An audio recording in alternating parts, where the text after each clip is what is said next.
Good afternoon, everyone. Welcome to our spring parish meeting.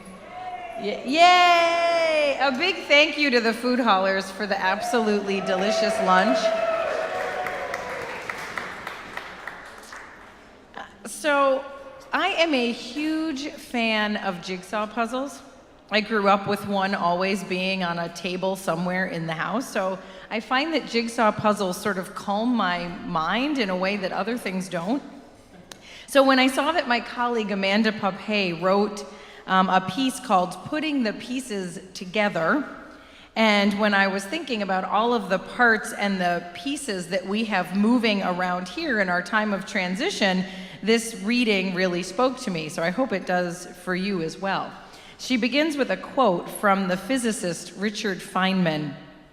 "Nature uses only the longest threads to weave her patterns, so that each small piece of her fabric reveals the organization of the entire tapestry."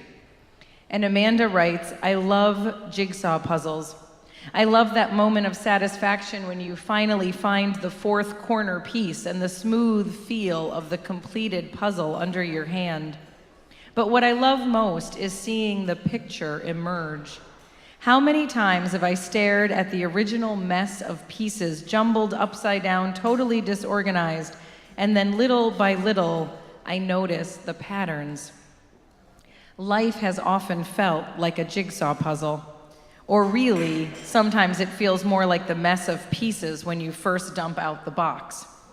When I've been faced with multiple decisions at the same time, it has felt as though I'm not sure which piece to fit in first. Little by little, I try piece after piece until one clicks. Then I can recognize the pieces that might fit around it, and eventually a pattern emerges, not just in the picture I'm creating, but in the mess of pieces I still have to pick up. Of course, jigsaw puzzles are for weekends away and snowed-in vacations. The truth we know is that in real life, we can't see the photo on the cover of the box. We can only place the pieces one by one and see what kind of picture we create. Sometimes we turn out to have chosen the wrong piece and the fit isn't quite right. And sometimes the picture ends up being wildly unexpected. I have learned to stay present to the slow work of sorting. And for that, I need the reminder of my jigsaw puzzles. The just world that seems totally out of grasp until little by little advances are made. The mess of a life that appears to have no resolution until little by little a new possibility of healing emerges. The path forward that is unimaginable until it's not. So I will keep sorting, and I hope you do too, finding the corners and waiting for the new picture to emerge."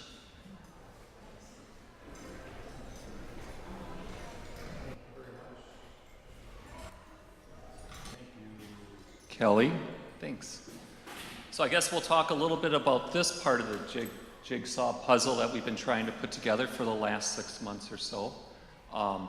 At today's meeting, we're going to be, aside from approving the minutes from our last parish meeting back in February, we're going to be approving our board members for the FUS, for the trustees, and also the foundation. We're going to be approving our budget, or at least voting on it. We're going to be having an update from Dave Weber on the meeting house restoration and how things are going there. We're going to talk about our music director search, which is complete, and we can talk about who will be coming in.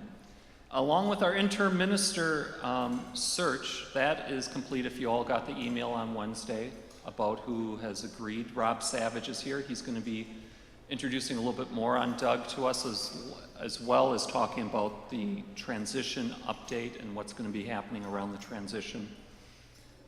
And then we'll just have closing words from Michael, which this is his last parish meeting giving closing words at. So in the handouts, you should have an agenda. On the back of it, we have the budgets on back. We also have minutes from the February 11th meeting. If anyone wasn't able to grab them, they should be outside on a table. And then along with the nominees' bios should be back there as well. And if you haven't yet, if you could sign in, and in fact, if maybe we could pass around the sign-in sheet, that would be good, so that if anyone hasn't signed in, it's helpful for quorum for keeping tabs on that. So first and easiest is just to have a motion on the approval. Thank you. Do we have a second on the minutes? That was Steve. Is there a second? All right, we have Dawn. Any discussion on the minutes? None? Okay, all in favor of approving the minutes from our February parish meeting, say aye, please. Aye. Any opposed? All right, and they pass unanimously, I think. Okay, now we're going to be moving on into the Board of Trustees. So the Board of Trustees is made up of 7 members. They are comprised of your typical trustee, along with like our secretary trustee, who is Chip, who I have to say always takes unbelievable notes. I mean, he has moved the bar on note-taking beyond anything. I mean, truly, we get these minutes out of our meetings with highlights of to-dos and actions that without that, it really would have made it a lot harder to do what we do. So thank you, Chip. We also have a president, which is, I guess, me at this point. And then we also will have a president-elect. And the president-elect, and this is something I think is a great process that we have. So the president-elect is a president-elect for a year. Then I work in tandem with the president-elect to basically do the things of the presidential stuff that you have to do for the trustees. And the whole idea is it's a really nice on-ramp for that president-elect. And it not only is a nice on-ramp for that individual, but it also provides a helping hand for the existing president. So I have to say, after 12 months almost of solo, I'm looking forward to having someone to work alongside with.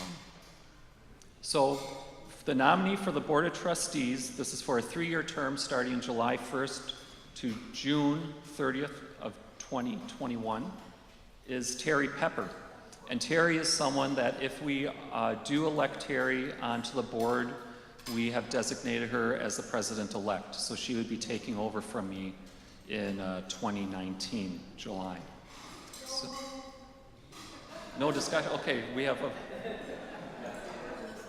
Yeah, moving, like you guys want to get outside? I mean, it's raining. Okay, so we have a move, second. We can have a discussion if anyone would like to have discussion. That's Terry. She's on vacation right now, otherwise she would be here. She's been in the choir. She really has a really interesting background. Rob, did you want to fill something in? Come up to the mic, though, so you can be heard. Terry has a very interesting background, if you look at this, where she was part of James Reeb. She was president of James Reeb.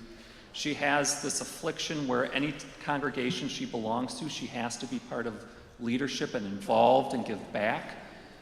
So when we had this conversation with her, it was almost like she didn't have a choice because this is what she does. And she was one of the members of the Interim Minister Search Task Force.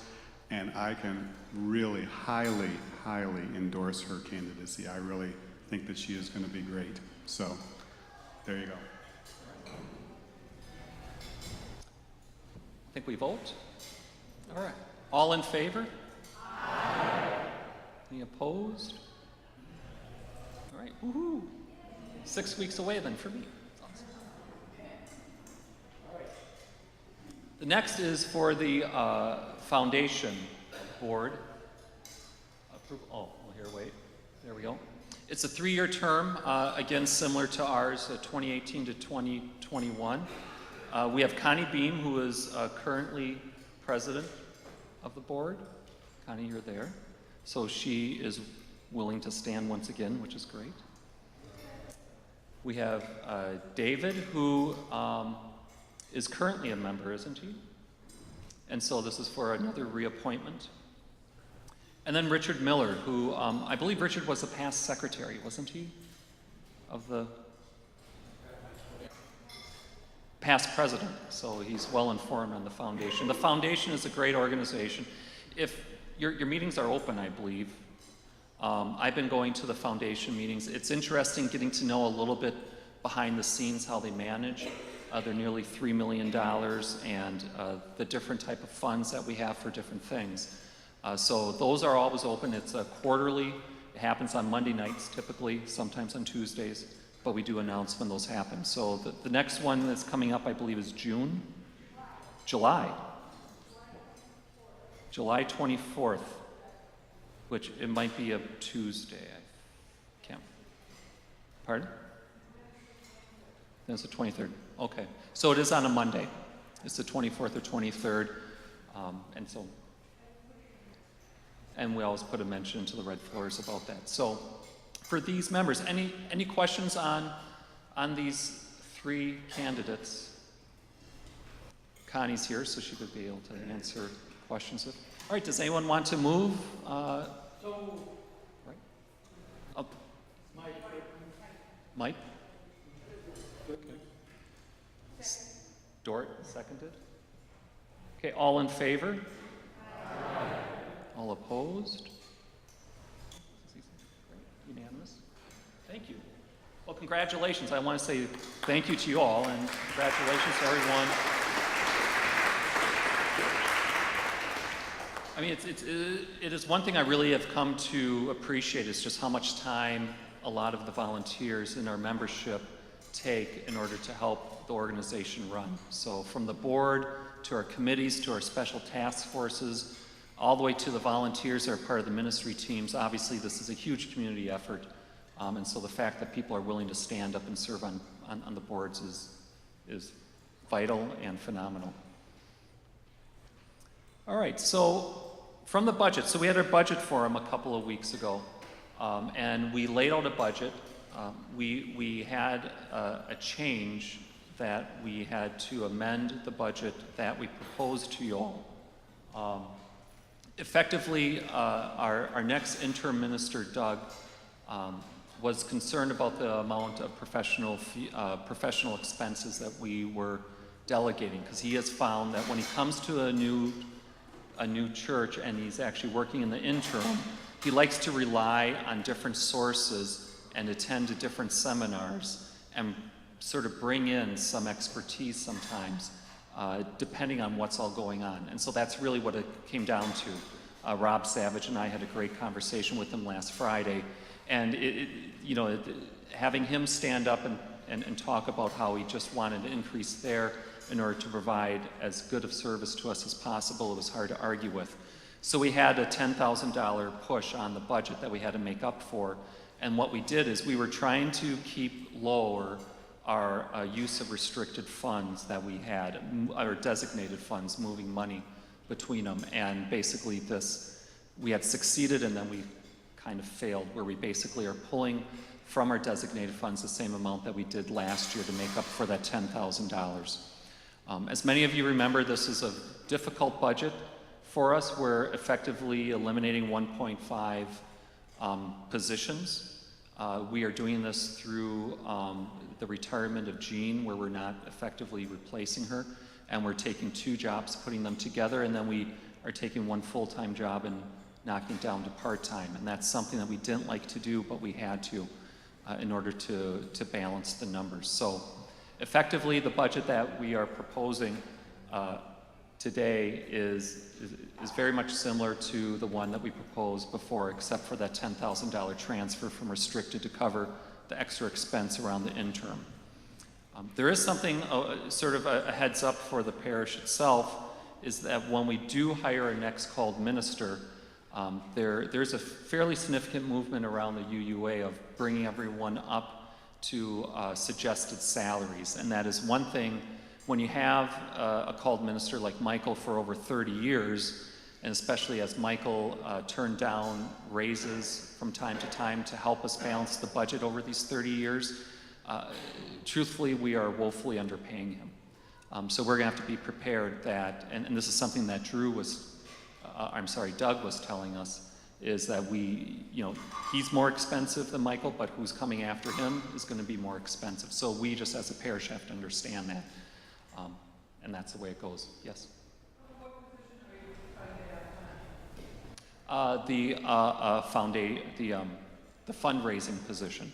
So we had brought that up to full-time during the capital campaign because there was a clear need during that period. We had hoped that we'd be able to maintain that at full, but we just weren't. So if we're able to bring in more pledges than we're anticipating, that will change things for us. But at this moment, what we're trying to do with the budget is adequately estimate the pledges that will be coming in, because it's a difficult period where we're running our annual campaign right now. It won't conclude to the end of June, but yet we're coming up with a budget that's going to be supported by that. And when we look at timing, it's really hard to change anything around that. So that is really sort of the situation.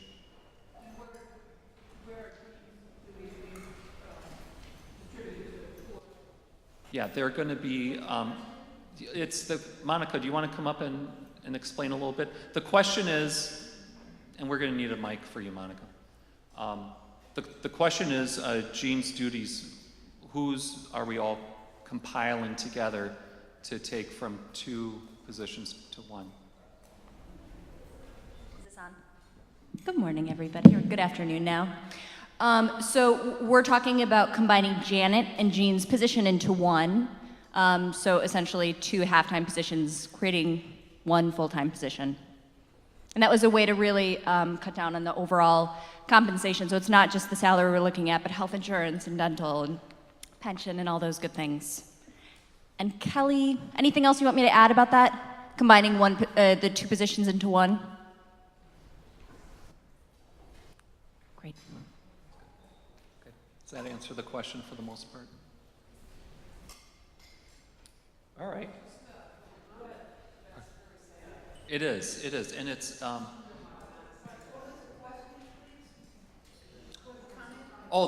comment was that it's unfortunate that we had to cut staff positions. I mean, especially at a time when we very much would like to raise staff salaries. So it was really, it had to go in a direction that we didn't want, but with a mouthful of food. I totally have a mouthful of food. Sorry, I did not hear what Monica said, so if this is repetitive, forgive me. I was getting more food. So, right, the biggest loss in the combining of the 2 is that Janet's position was half-time adult ed and half-time the Quest program, and that's what allowed us to run that program. It's a 2-year program, and then we have a year off where we do all the edits and revisions and planning, and then we run it again. So we finished Quest 4 last year, and the hope was to start Quest 5 this coming fall. With the loss of that half of Janet's job, we won't be able to run the formal Quest program for the foreseeable future until we can figure out how to get a position like that back. So what we're going to be looking at is figuring out how to take a lot of the components of Quest and spread those out into the community. The first one being creating a theme-based small group ministry. So you're going to be hearing a lot more about small groups over the summer and heading into the fall, in the hopes that we can get a lot of people involved in those kinds of groups, since we won't be able to run the program. The other thing is that you're going to be hearing a lot of calls for volunteers for ministry teams, because to make this work, we're also going to have to shift half of Jean's current job onto volunteer ministry teams. So please keep your eye out, and if it's something that interests you and you've got the time, please volunteer, because we're trying to take 80 hours and make it 40 and not take 80 hours and make it 60. So when you see those, please answer the call to help on those new ministry teams.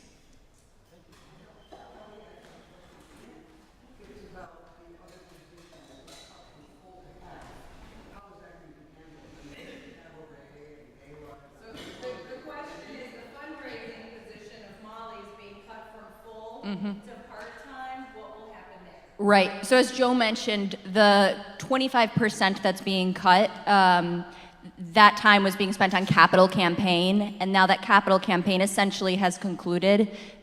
we have time left over still to do the cabaret and hopefully another fall fundraising event, a planned giving campaign that's planned for the fall. So no real changes other than the capital campaign. Yeah. Okay. Oh, yes.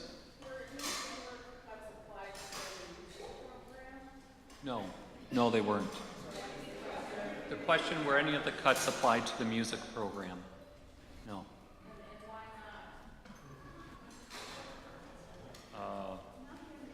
Okay, the question is, why don't we cut the music program staff in place of someone else?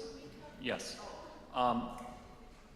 We didn't. We had to make choices, and the one thing is music here is pretty important, and a lot of members are very much enjoying the music program, and it does bring in quite a bit of donations. So when we looked at that, I mean, that was just something we didn't want to cut from. Something else that came up, I mean, since we're along the sort of lines, is we did have a member from the equity team during the budget forum request that we put in a line item into this budget for $10,000. It's actually a $30,000 line item, but spread over 3 years, so $10,000 each year, in order to bring on the YWCA to assist us with equity training and making just really our hiring practices, viewing those around implicit bias and other things. Just given where the budget was, we didn't have room to include $10,000 into this budget for that. I mean, literally we would have had to look at cutting other staff to really get to that. But we had a really long discussion with the two team members that were at our board meeting this last Wednesday. And what we are doing is Kelly and Monica are meeting up with the YWCA to talk about the program. We've already committed to a half-day training through the YWCA on equity that will be attended by staff and other leadership in the church. And then after that, we're going to see and really try to figure out what type of program the YWCA could offer us around equity, what the costs are around that, and then see, is that something that we'd be able to fund through some other mechanism. So we are continuing down that pathway, but we just weren't able to commit to that right here and now. Along with that, what came out, and it was interesting, this was part of the discussion at our forum last 2 weeks ago, was discussing on restricted funds and how we want to manage restricted funds. Something that we don't have right now is a real flexibility within the budget where, let's say there's a program we really want to run, and even if we don't have money in our budget, but if members were to come around it and want to fund it, we don't right now really have a mechanism for carrying that forward. So the board has come to realize that, and that's something we're going to look at developing a policy where if there's something members really want to do, if it has budget implications, and if there's a way that we can creatively find a way to finance it, we need a mechanism to push that through.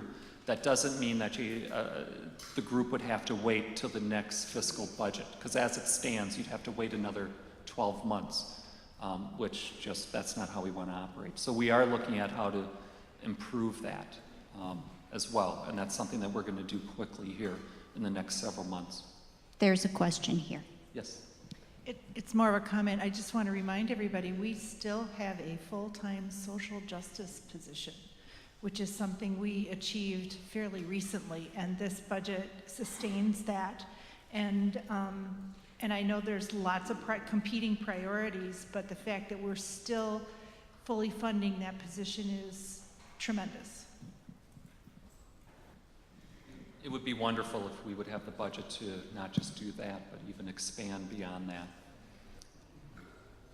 So that's really where we stand. Any other questions? Otherwise, we'll move to the vote. Yes. There's a comment here.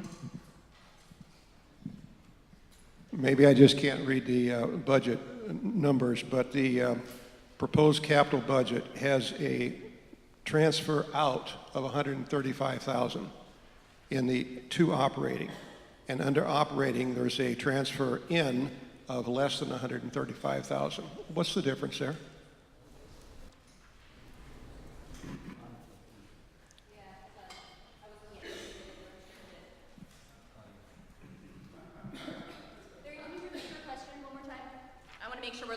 same number. So we're looking at the bottom of your agenda at the left-hand side.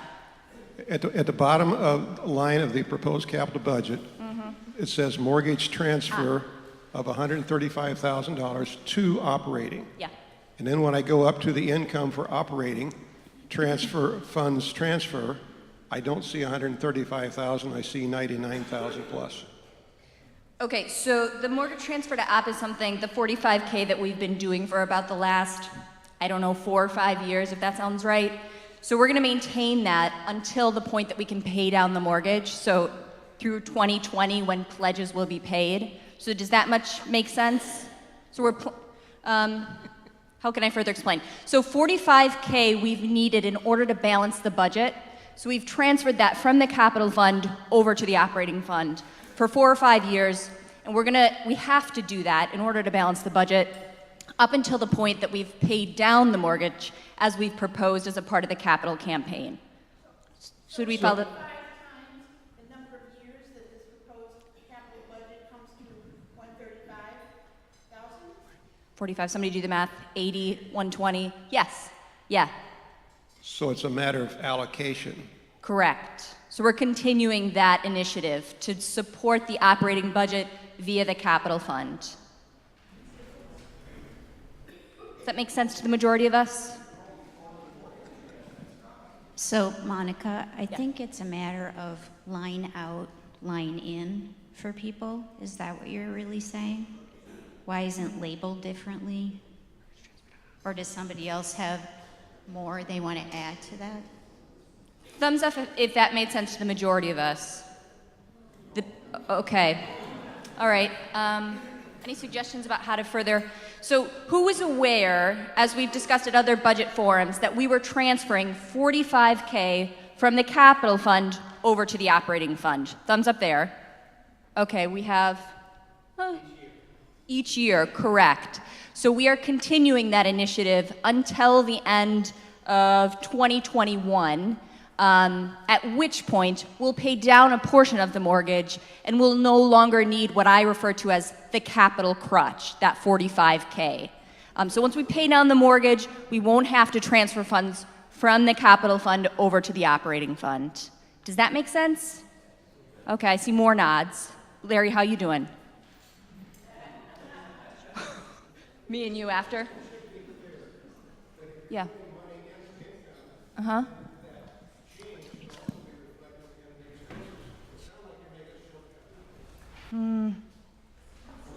So one thing to clarify is the proposed capital budget is over the next 3 years, right? And what we're seeing here in operating fund is just 1 year. That might be the discrepancy that you're looking at. Is that helpful? Oh, good, we got there. I love when that happens. Great. Thank you, Bob. Sorry about the confusion. Yes. Sam.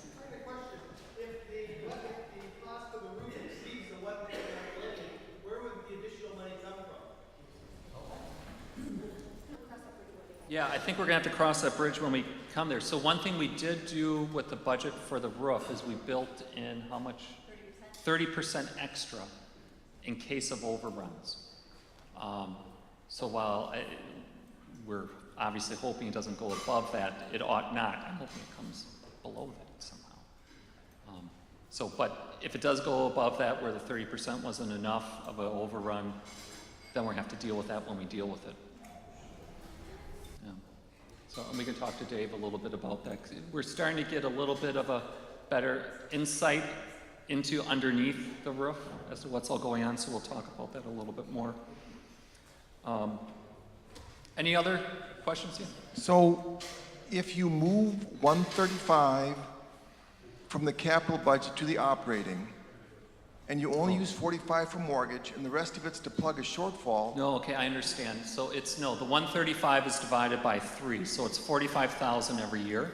So if you look at the bottom left, proposed capital budget, where we talk about the $135,000 mortgage transfer to operating, that's over 3 years. So that'll that's be why it's 45 only a year. reflected as 45 in this year's So budget. 45 per year. Yeah, 45. And that is something we did try to get rid of. We succeeded in getting rid of that 4 years ago. We didn't do that transfer. But then the way money worked out, we had to start doing that transfer again, because that's something we've been trying not to do. There was one year where before you, yeah, that was when Andy was still here. Any other questions? All right. So, do we have a motion to approve?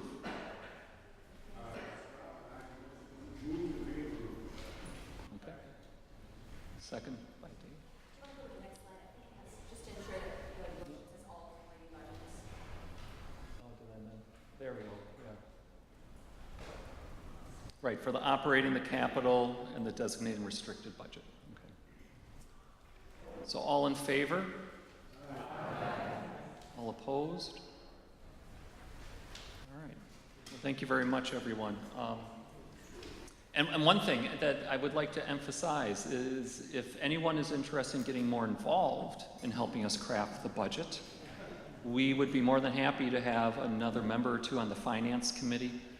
We're always looking for members to get involved. So that's my big push, where if you're sitting there thinking, I wish I understood more about our budget, come on in and join us, because it's fun. And that's the one thing I really want to say thank you to the Board of Trustees. So the seven of us, along with the youth, and Monica, Michael, TK, and Kelly, I really appreciate all the effort. I mean, this past Wednesday we had our meeting. It was a 3.5-hour meeting. It's usually a 2-hour meeting. This was our third meeting in the last 4 weeks that we've had or so. So the board has been putting in a lot of nice overtime at this moment. It isn't typical, so I don't want to scare anyone from thinking I don't want to get on the board. But when you have a music director search, an interim minister search, a capital campaign for $3 million, along with everything else that you're dealing with, there's just a lot to deal with. So Joe, if people do want to get involved in the various different committees, what's the avenue that they would take to do that? Yes, so either you could, Rob Savage, who will stand up, you can attack him, or as some have done, you can send an email to me, which will be the next president's email. It's just fuspres@gmail.com. And you can always see that after my article in the monthly newsletter. Don't start running when you see me walk your way. At least hear him out.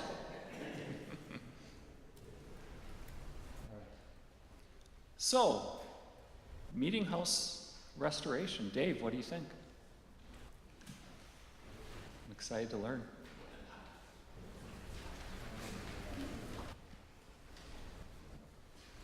Well, there's a little more to see. If you look on the other side of the parking lot, on the edge of the loggia, you can see 8 feet of shiny copper on the soffit. And beyond that, there are 3 rows of fresh copper. That is the mock-up model that we had the roofers make that we could approve and say, yeah, this matches the profile that we're used to. The biggest concern in restoration is making sure that it looks the way we expect it to look. We're making some assumptions that nobody really cares if we change some of the invisible structure that's between the ceiling and the roof. Thank you. So we've contracted with Interstate Roofing. It turns out that Epic Systems has made Dane County a real haven for copper roofs. And Interstate has moved a large chunk of their operation from La Crosse to Madison, and they're raring to go. And Findorf is writing up a more specific contract for them, and as soon as that's done, they will be here tearing up roof and putting on new roof, starting in the loggia side. And that's because the loggia is structurally stable. The good news is all the wooden decking that's underneath the copper is in good shape. So it's a matter of pulling it up, putting in new batten strips, which are the angles that go underneath the edge of the horizontal, and covering it with 2 layers of waterproof stuff, and then the copper. Meanwhile, planning is going on for the structural work underneath the roof and the prow. And so there's a couple of visual exercises that I recommend to everyone.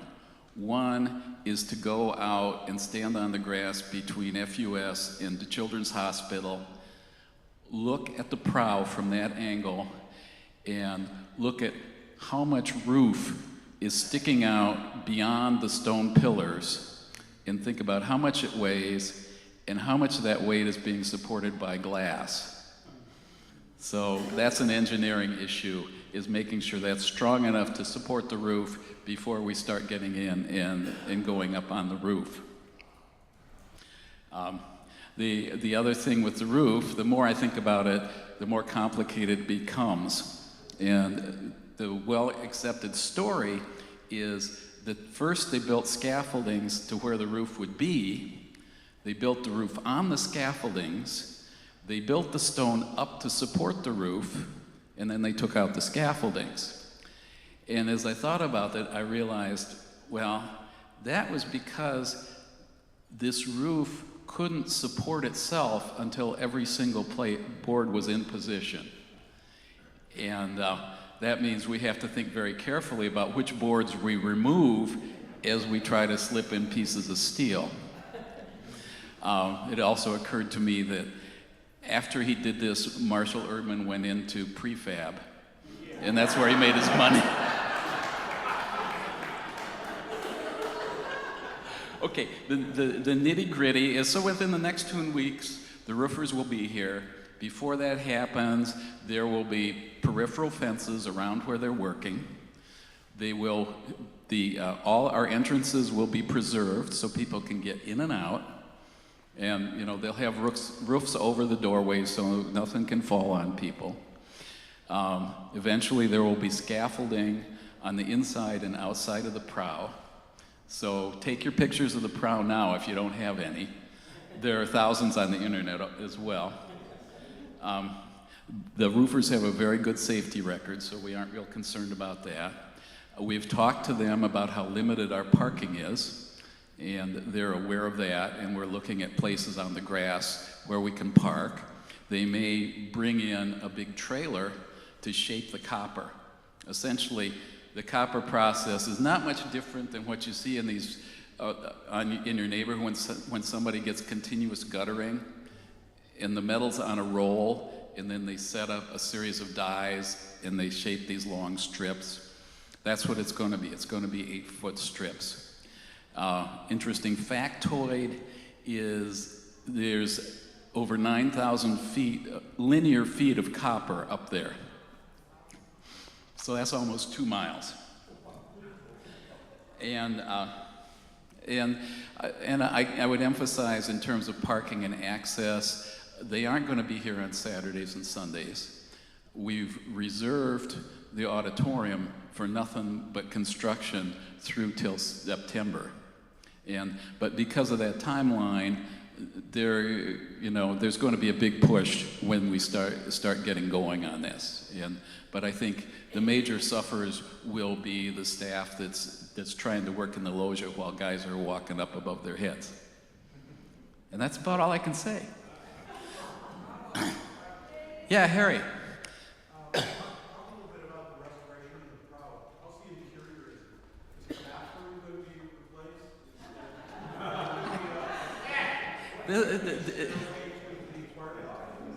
replaced? Actually, we were just talking about this on Thursday. This is what the experts call historic fabric. And the bathroom is gone. For those who didn't know, one of Mr. Wright's innovations was he wanted to put a bathroom behind the pulpit, back where the organ pipes were. Well, you know, he was in his 80s and he knew what men need to do, and he wanted to offer relief to the minister. All that's left of that is a chrome pipe that was for the wash bowl. But I would like to keep it. If on one wall there are the marks where the cleats for the steps were for choir members to climb up into that balcony that overhangs the pulpit. I kind of argued maybe we shouldn't even paint that. We should leave that so we can see it. No new steps. The floor that they stepped on was 3/4 inch plywood. March.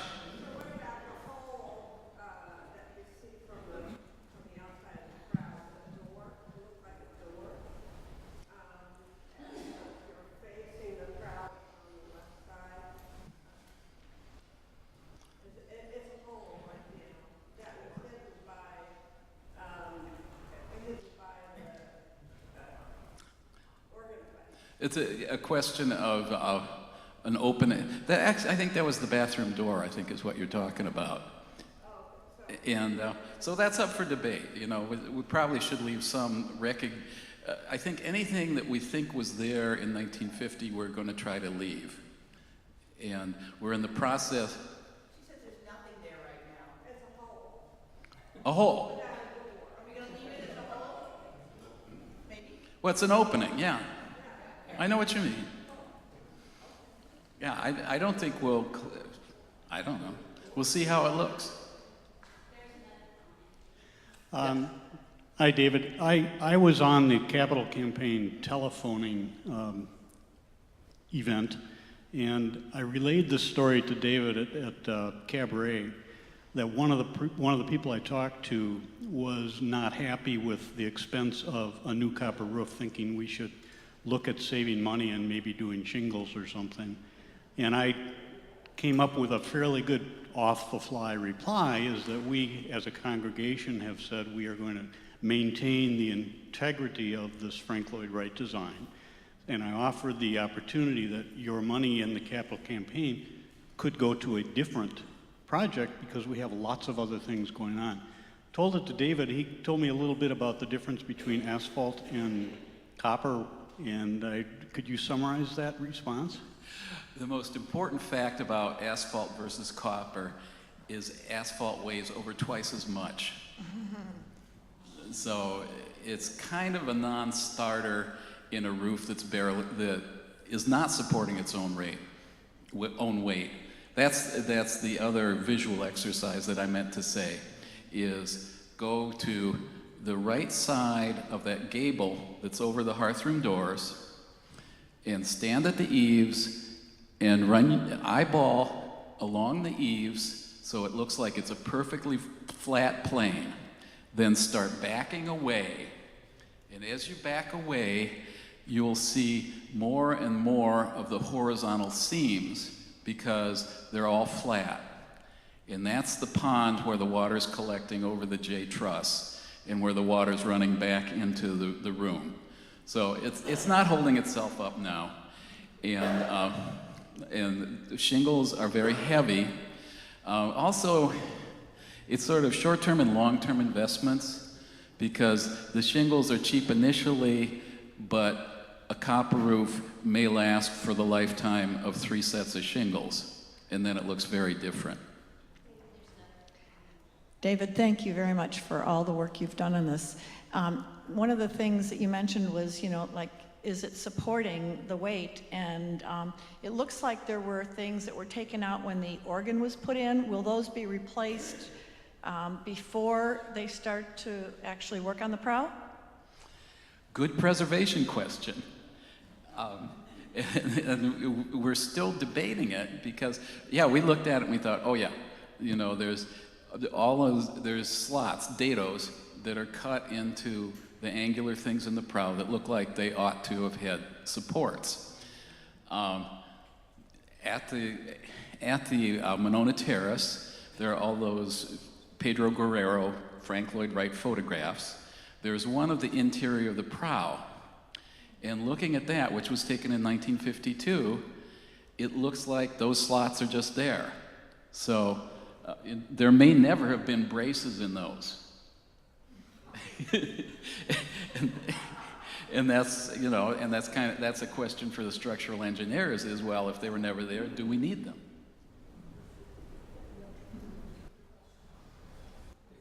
Oh, Michael.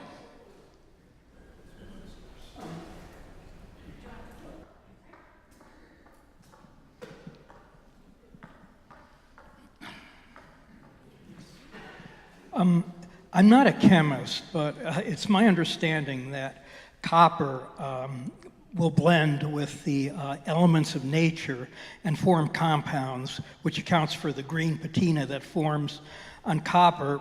I guess my question is this: is there anything to be concerned about, since most copper compounds are poisonous, about it leaching into the ground or coming off in the rainwater?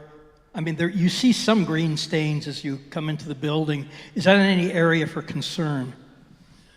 Well, no, it's not. You're absolutely right that copper is a problem to green plants, and that's why we have a gravel drip line. You know, I'd point out that the grass and stuff is doing quite well. It will never be green, and that's the plus and minus of cleaner air. Nobody's burning high sulfur coal these days. There's less sulfur and hydrosulfuric acid in the air, and so copper just doesn't turn green like it did in 1950. It will patina to kind of the blackish green that you see now on the big slope of the auditorium roof. There's another question here. So a little bit selfish. I've been around for about 40 years and I've never seen the area beneath the prow, and I just wonder if there might be an opportunity to take a peek before things get all messed up.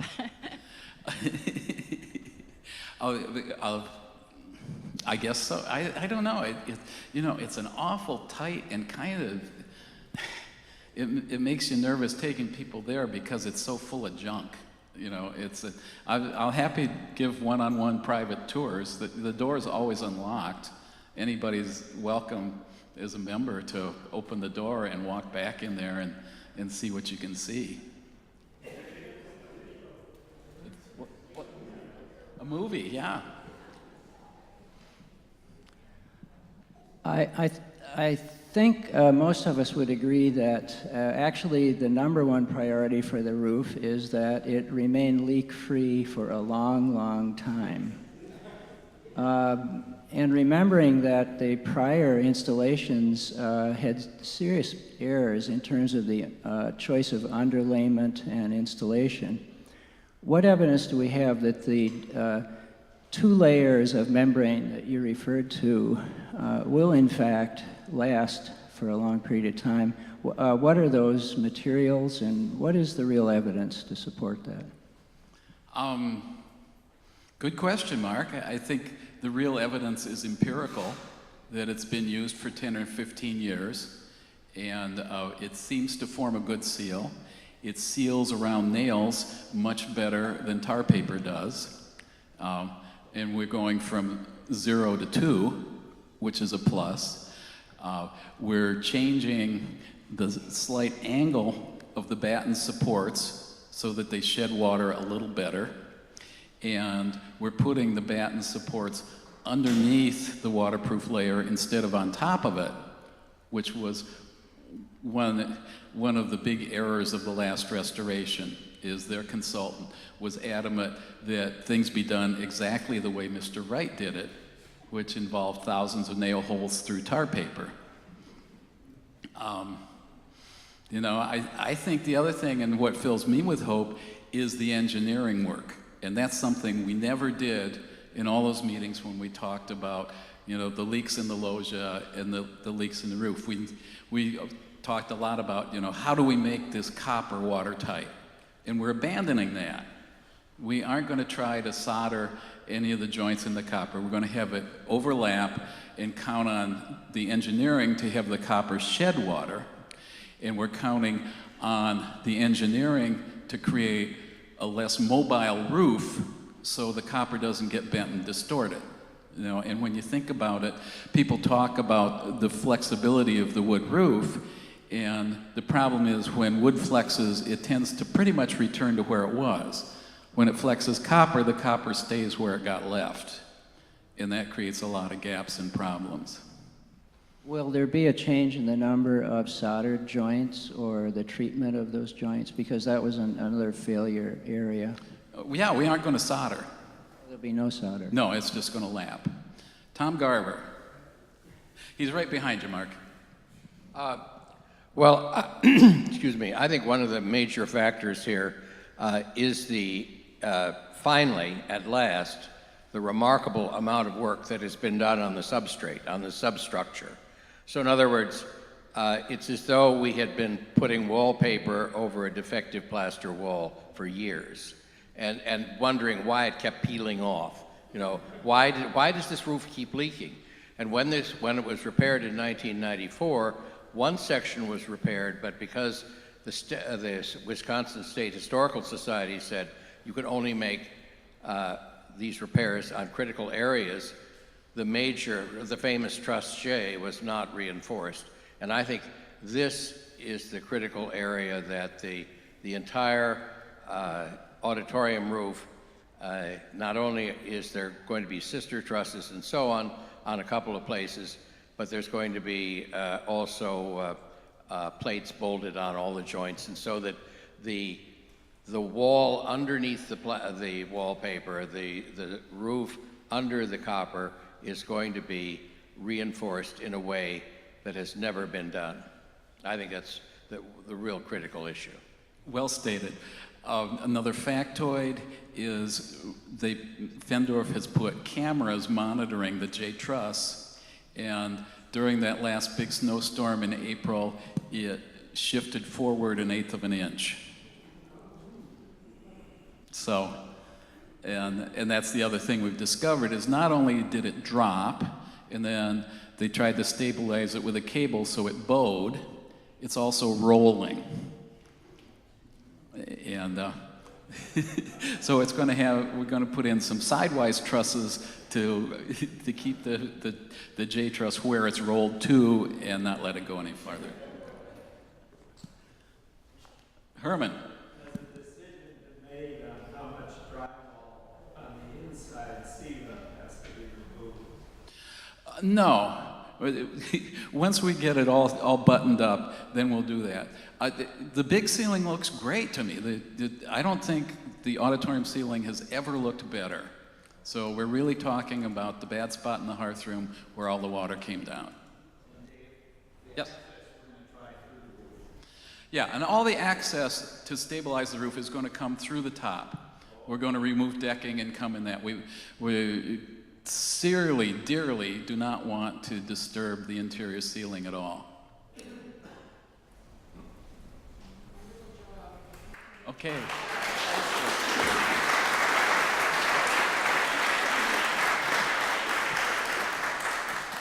Yeah, thank you, Dave, and everyone who's been working on the roof and trying to figure it out, because it has, talk about puzzles, going back to the opening from today, it is a massive puzzle, and we don't know all the pieces. So we'll see how they fit together. All right, and we're happy to announce we have a new music director starting July 15th, Monica. Drew Collins. He comes to us from Connecticut, where he has been the director of choral activities and coordinator of undergraduate music education for the Central Connecticut University in New Britain. He's also been the choir director for the All Souls UU congregation in New London.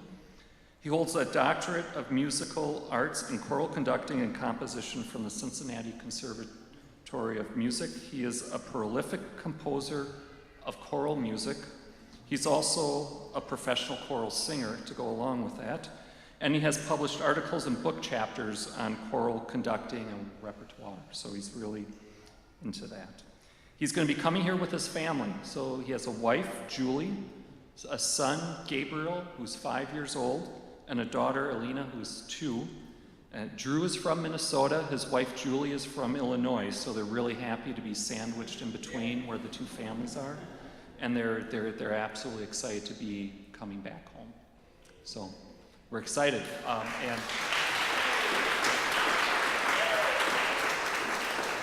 And with that, I want to thank the task force that spent, I can't even know if we know how many documented hours they put into this, but it was 9 long months, I believe. Doug, 10 months? the amount of time was amazing. So really, the commitment of the people who are listed up behind me was enormous, and we owe them a huge debt of gratitude for this. Thank you.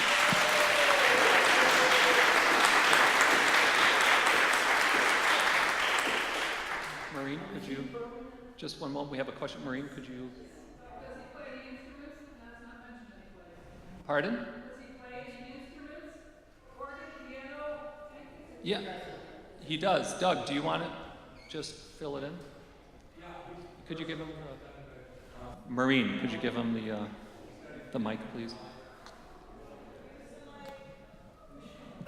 He studied piano in college and plays percussion instruments and this sort of thing. He uses the piano in his conducting and in his coaching. He doesn't consider himself an advanced pianist, but he uses it as a tool in his conducting and choral work, which is primary to that. But he has conducted numerous orchestral settings with choirs and orchestras and so forth, has a really vast knowledge of the instrumentals issues. Pardon? Well, he can play. He can play the organ, but I think what he is most interested in doing is dealing with our a choral setting, and the pianists in the Linda and pianists in the town are jumping and ready to support this man. He's a wonderfully talented, internationally recognized choral conductor with instrumental experience, but that's not where he wants to spend his time. So we're excited that he'll be coming in, and obviously he has massive shoes to fill, but the search committee feels really comfortable that we're filling it with the right person. So we are happy. So thank you very much.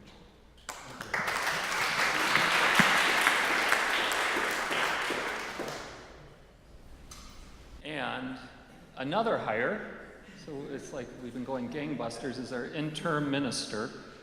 And Rob Savage is going to give us a little update. I got a picture. Well, first, I really want to say thank you to the folks on the task force again, like the Music Search Task Force. A lot of people worked pretty hard. Terry Pepper, Skylar Nyland, Lorna Aronson, Ed Zapala. I'm really happy with the person that we ended up with. One of the things that I did when we were starting was to try to talk to churches that were larger that had recently had or were having interims. And two of them that I interviewed had our guy. And they were ecstatic with the job that he did. He was in Bloomington, Indiana. Some of you may remember Marianne Macklin. He worked with her. And most recently, he's been in Ann Arbor and really has done a great job there. So I am really happy with the person that we ended up with. It's going to be 2 years of fun, and now, instead of just 5 people working hard, it's all of us have to get together and work hard, help him through this process, help him help us figure out who we are, where we're going, how to say goodbye to Michael, and I'm really looking forward to the opportunity to have him here. Any of you that are going to GA, he will be at GA, and we're going to try to get together with him while we're down there. So I think that's pretty exciting. So, any questions? When does he start? He starts July 15th, although he will not be doing any preaching until September. His first 6 weeks or so, he is planning to come in here, get to know the staff, get to know the congregation. You may be reached out to as, representative of some group so that you can chat with him, help him understand who we are, where we're going. We will be also putting together a task force of members. We're trying again to get a broad representation who will help him do all those things that need to happen while he's here during the interim. I think it's a real gift that he has those 6 weeks to get to know and not have to jump in and full steam ahead. Get to know us. I'm so happy to hear that. Thank you. He's going to take more than 6 weeks to get to know us, believe me. But when Joe and I talked to him about offering him the position, he goes, now, I hope it'll be okay if I don't preach for the first month or so. And we said, no problem. Kelly. And Kelly said, oh good, he's not on the schedule until September, so that will be good. His experience in Ann Arbor and in Bloomington was, and this is one of the things that really sold the team, was that he worked hard with more than one minister. He collaborated really well with staff and ministers and the board. So he has a lot of experience with large congregations who are healthy, like we are, for the most part. And he's also got a lot of experience in the policy-based governance that we've been working under for the last 5 or 6 years. So I am really happy and can hardly wait for him to come. We are looking, by the way, if anybody knows, he's looking for an apartment. He wants it to be convenient. It has to be convenient to hear. He would like it to be an efficiency or a one-bedroom. He does have a small dog and a small cat. And anybody that's got any suggestions can send them to me. I think he's going to come here for a week right after General Assembly to sort of scout the place out. So, Rosalind? That month is going to be filled in with people that the Worship Council has set up for a lot of it. I'm asking for your support for those people, because what often happens is that you see somebody on the schedule and think, oh, we're not going to come today. So please be kind to them. We need ushers and greeters and people that sound pass the directors mic and, around. You know, all those other important jobs. Don't just take the summer off, remember.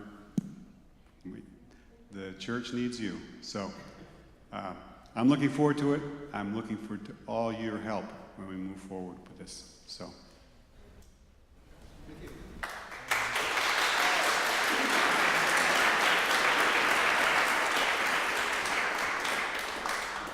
And these were the 5 individuals that made it happen. And once again, a lot of time was put in. They included me on most of their emails back and forth, and they were doing a lot of work, late nights often. So we appreciate it. Thank you. And then we're almost at the end of our agenda. One thing I just want to say thank you to is the team that put together Cabaret. It sounded like it was a good success. I was unable to attend myself because of family issues. But Kelly, yeah, Molly Kelly, if you'd like to come up and just give us we don't have the final numbers, but we know roughly where things are. You have to use this.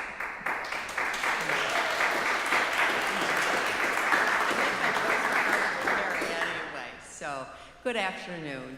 I've been asked just to give a quick rundown as to the numbers that we raised for Cabaret, but just to kind of give you the big picture. For this budget period, we were hoping to raise $53K in general in fundraising efforts. The gala had raised $30,000, and so that left $23K to raise for Cabaret. As you may recall, about 10 days out, we were a little concerned about this even taking place.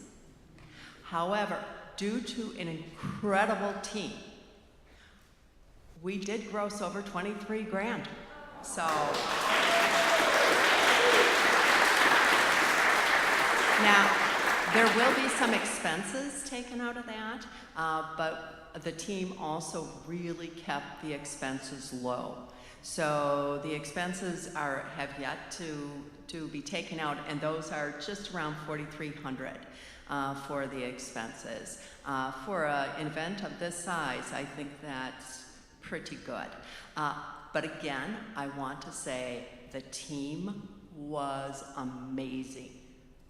They're listed up here, but those who are here, if you could please stand, I just would love to have everyone applaud you. So, Doris, Rudy back there, Steve, everyone brought talent and humor and dedication, loyalty. It was amazing. So truly, thank you. It was a team effort and we did it. Yes. So, any questions? Thank you.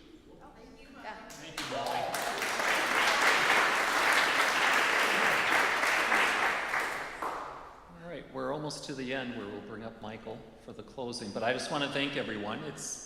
This is almost the closing of my first year as being president, and it has been a wonderful experience. Challenging at times, I won't lie, but it's been a great opportunity.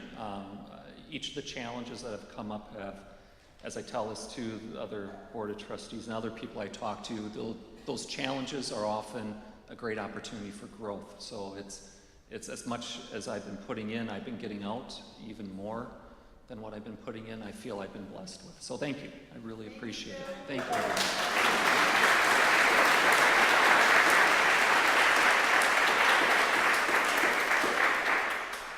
And please don't forget to sign in.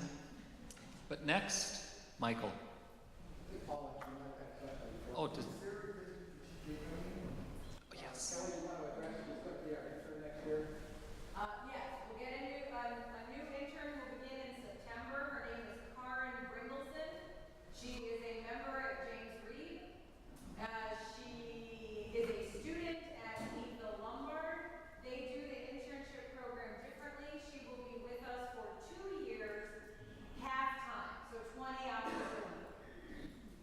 It's perfect for the interim period, so. September. All right, Michael? It's all yours.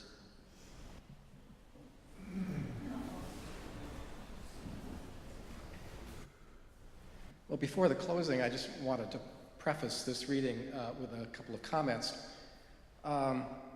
When I first came here, and actually before I actually arrived, Max Gabler and I agreed to a covenant that would define his role as the Minister Emeritus. And in that particular covenant, there was provision that was made for him to co-officiate at memorial services, perhaps at weddings with my permission as the successor to Max, and also perhaps to preach a couple of times at our joint agreement. And that relationship was very productive and it was very cordial. There will be a covenant with me and the interim minister and with my permanent successor at some point in time. I do not know what the terms of that will be, but hopefully they will be as amicable as they were between myself and Max Gabler. There was one thing in that covenant, however, that spelled out something very specific in the sense of a prohibition. And that was that Max would not be involved any longer in the business of the congregation, of the church. And so during the entire time of my ministry, Max Gabler never appeared at a parish meeting. He never spoke before the Board of Trustees. He was never involved in the polity, the operations, the business of the congregation. He felt that would be inappropriate, and that was something that his successor was going to be empowered to do, to work with the Board of Trustees, to work with the congregation. And I say this because there will be elements or aspects of congregational life that I will be involved with moving forward. Not sure how long the hiatus might be before I become actively involved again. That's to be determined as well. But I can tell you for certain that there is one place you will not see me again. And that is right here at a parish meeting. So there are a lot of endings that are kind of, maybe an ending, maybe a not, but this is definitely an ending. So this is my last parish meeting and it's been fun. You're always welcome to Cabaret. There you go.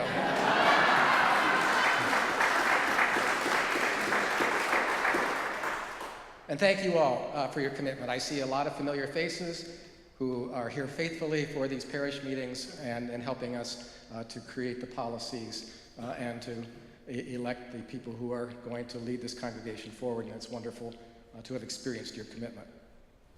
So I close then with these words from Howard Thurman, who was for many years a chaplain and a professor of religious studies at Boston University. He was an instructor to and a mentor for Martin Luther King Jr. Look well to the growing edge. All around us, worlds are dying and new worlds are being born. All around us, life is dying, and life is being reborn. The fruit ripens on the tree. The roots are silently at work in the darkness of the earth against a time when there shall be new leaves, fresh blossoms, green fruit. Such is the growing edge. It is the extra breath from the exhausted lung. The one more thing to try when all else has failed. The upward reach of life when weariness closes in upon all of our endeavors. This is the basis for hope in moments of despair, the incentive to carry on when times are out of joint, the source of confidence when worlds are in flux and the future is uncertain. Look well to the growing edge. Blessed be and amen.